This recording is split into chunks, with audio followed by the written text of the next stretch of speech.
We have pretty much gone through every single player on this roster and talked about them. We've done offensive line, running backs, tight ends, fullbacks, wide receivers, defensive side of the ball, all parts of the defensive line, linebackers, safeties, defensive backs. We've talked about it all this offseason.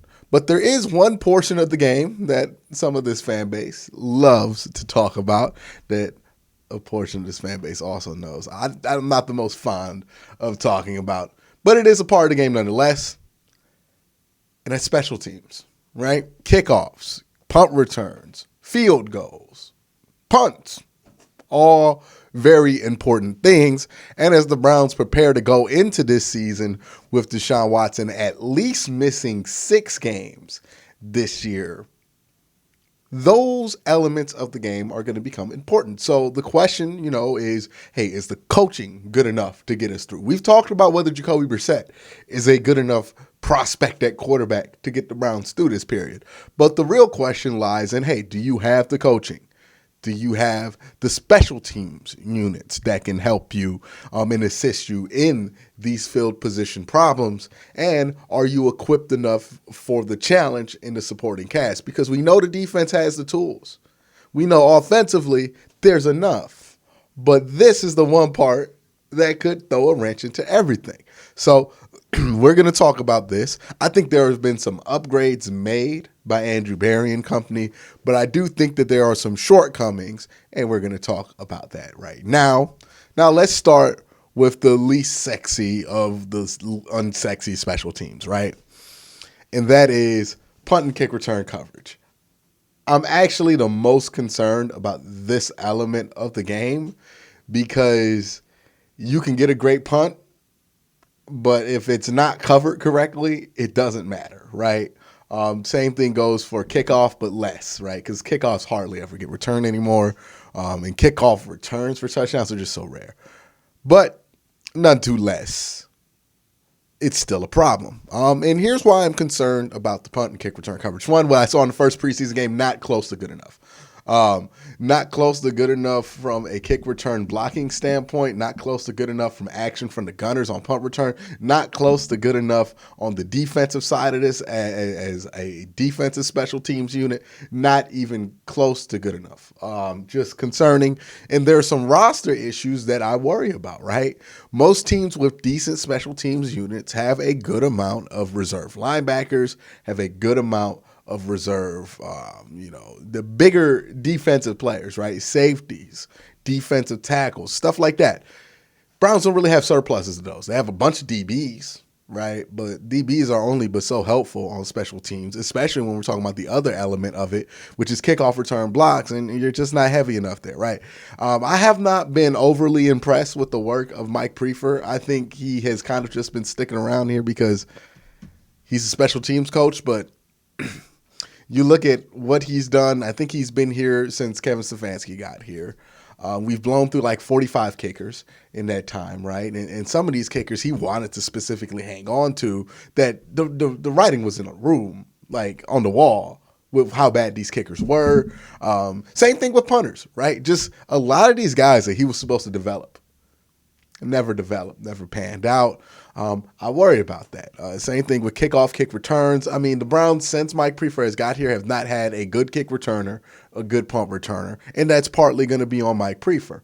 The development in these areas are very concerning. Well, not even development, my bad. The lack of development in these areas has been a major concern to me. Why has it been 2 years, going on 3, and the Browns can't find a single damn warm body on this team to return kicks and punts outside of Jakeem Grant, who just popped his Achilles?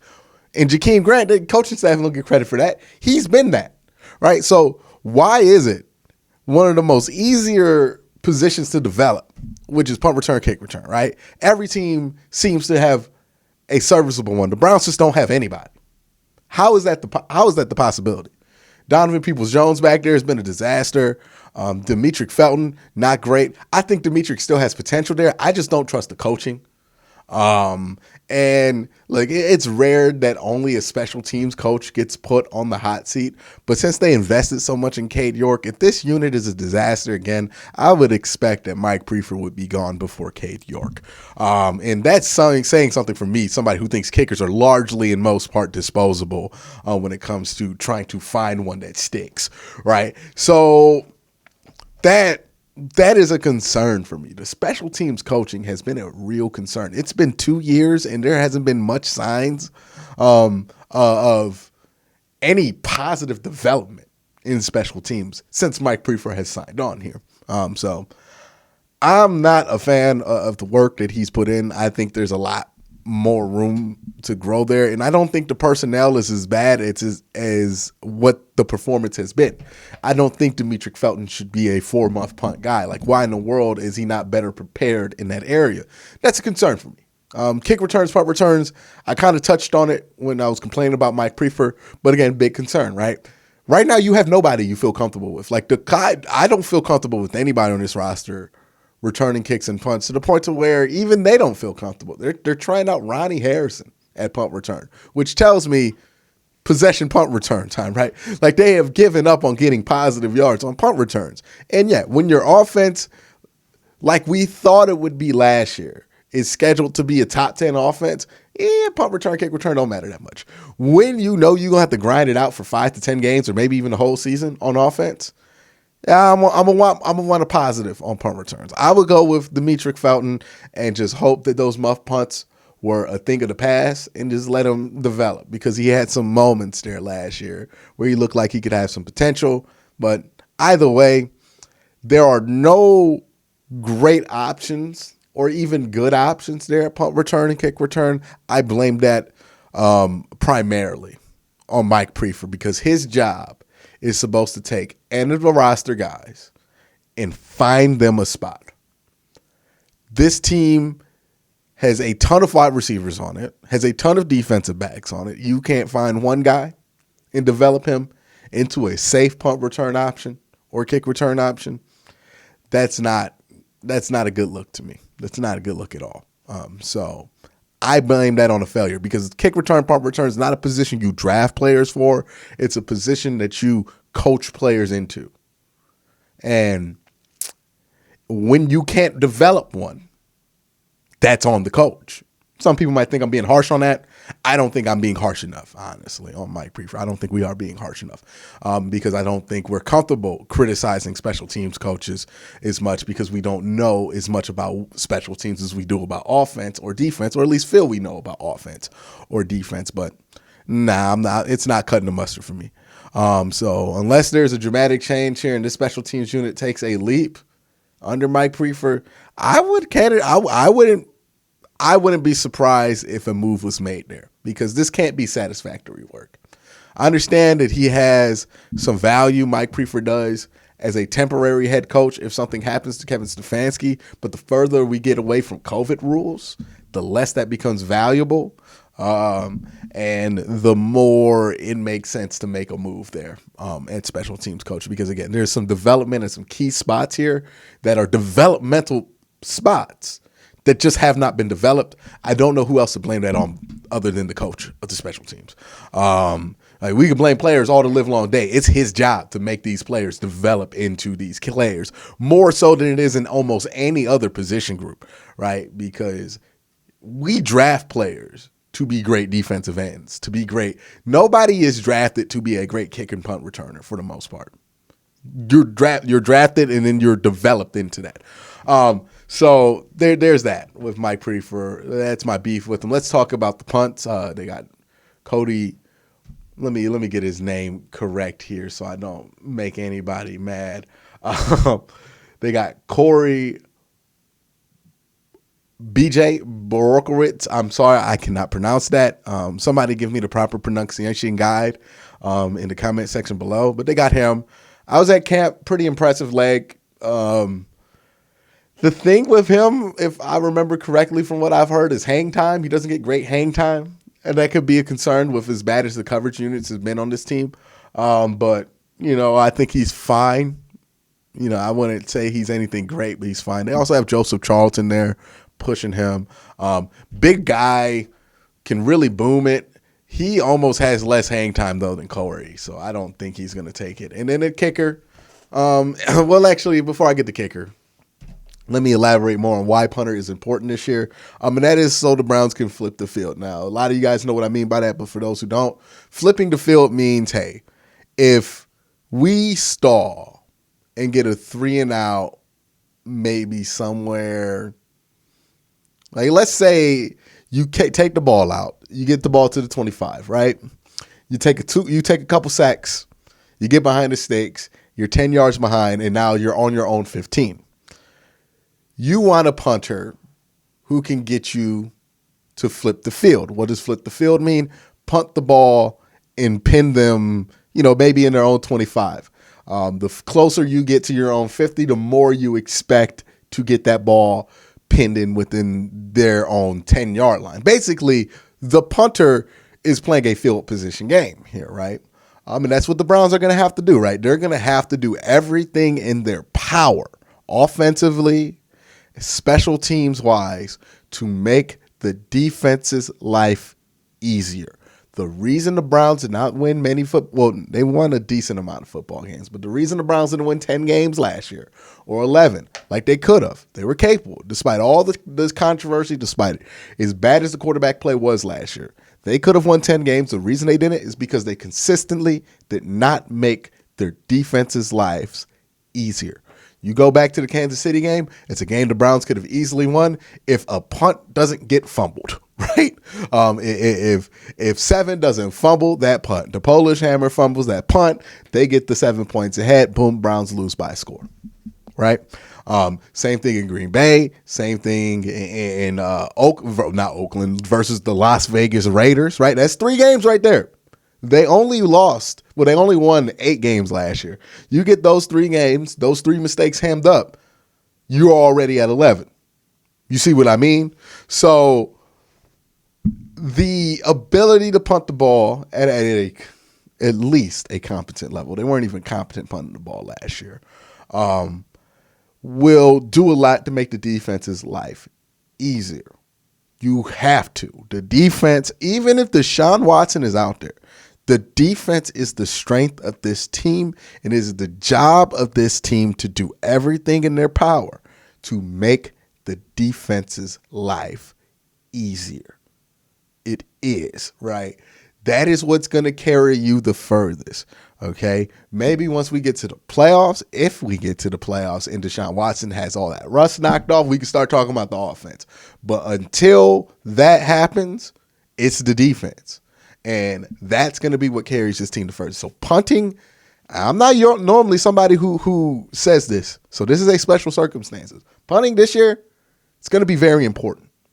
Kicking this year is going to be very important. Kick returns, punt returns, going to be very important. The ability for the offense, even if they don't score, to not get behind the sticks, A, and B, to at least get a couple of first downs, going to be incredibly important, right?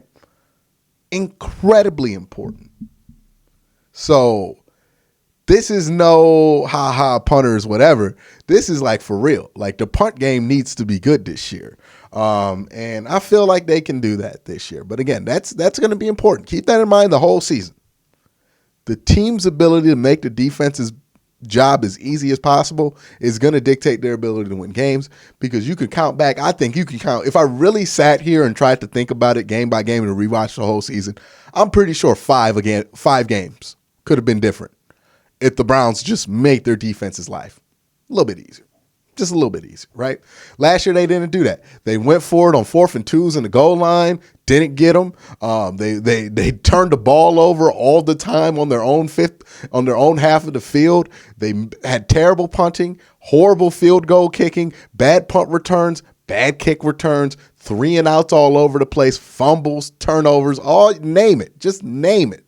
They made the defense's life difficult, and they were still able to pull out not a respectable record, but not an awful one, right? Like a 8-win record. So that is what's most important in my eyes. Kicking helps too, right? Cade Yorkie's the kicker. And look, he got training camp rookie of the year. Don't know what that means. But he got it. And there's a lot of hype on Cade, man. And I really hope for Cade's sake at this point that he's good, because we have went all in on this dude like I ain't never seen before. And look, maybe he's that dude. I don't know. I hesitate to give kickers their flowers until I see it for a whole season, because I've been fooled for 4 games. I've been fooled for 6 games by a kicker. Hell, you can be fooled for 8 games by a kicker, right? We've all been fooled by kickers before. So I'm always hesitant to say before the season starts that this dude's going to be an amazing kicker, but the talent is there, right? This is a prospect that they're deciding to put considerable time in. He's a 4th-round pick, which means he will be on the roster for probably the next 3 years. If Kevin Stefanski and Andrew Berry are here, he's probably going to be here for the next 3 years. So they're going to ride this out with him. And hopefully they're right about Cade York. My issues with drafting kickers aren't that they aren't important. It's that they're very hard to evaluate. And it's very hard to be certain that you're going to hit a home run with a pick that you spent on the kicker, because I don't think the evaluation is that sound at this level. It has proven to not. There's one kicker that is on their original drafted team right now, and it's Mason Crosby on the Green Bay Packers. Every other kicker is bounced around. So that is the concern with drafting a kicker. That being said, it looks promising so far. I think he's only missed like 2 kicks in camp. I saw him kick when I was at camp. He looked pretty impressive. Look, the leg strength is there. It's not the first time I would say this about a kicker, though. Zane Gonzalez was incredible too, right? In training camp. But, we'll find out about Cade York once the regular season starts. If he gives you a solid year, boom, let's go. Let's roll on. We got a kicker. We don't have to worry about it. We'll see what height he grows to, right? Will he be a Boswell, which is pretty good? Will he be a, Justin Tucker, which is almost Hall of Fame, as close as Hall of Fame as a kicker can be? We will see. A lot of us want that from watching Justin Tucker for the last 20-something years. Well, not 20 years, but 10 years, right? But we'll see if he develops into that. I think that's like trying to predict a quarterback become Tom Brady if you're going to predict him to be Justin Tucker. It's a bit unfair. But, we'll see what happens with Cade. But Cade's going to be very important this year. Punting's going to be very important this year. Special teams coverage is going to be important this year. You cannot give up free points on special teams. You cannot give up touchdowns this year on special teams. You cannot give up bad field position on special teams. And good Lord, the punter can't fumble this year, right? Like, there is a margin of error here with what can be allowed to be done with this team, given what they're going to have to overcome offensively. And I'm not trying to make it seem like this is the worst offense in the world, but you want to do yourself favors. Play complementary football, play good defense, play respectable offense, and respectable special teams. If you do those things, you can make the playoffs. It's not asking too much, right? But if you fail in one of these aspects, offensively, defensively, special teams, this year, without, that quarterback there to save you, you're going to be in trouble. You're going to be in trouble. So special teams, more so than other years, I would say is important. How do I feel about the special teams unit? I'm not in love with the coach of the special teams unit. I'm not in love with what I've seen from the non-special teamers, right? So like just the guys that they throw out there for coverages and blocking. Not been impressed. I'm concerned about that. Not impressed by any of the kick returners. I am impressed by the specialists though, right? The punter I feel fine with. The kicker I feel fine with. Ultimately, I would give this whole unit, this special teams unit, probably a C to a C minus, given that I don't have much faith in the special teams coach and the ability to not be a disaster on the special teams defensive side, right? Like in coverage, I kind of worry about that. But when it comes to field goals and punts, I think we can be competent at the very least. That's my thoughts. Let me know your thoughts in the comment section below. Y'all have a great day. Have a good night.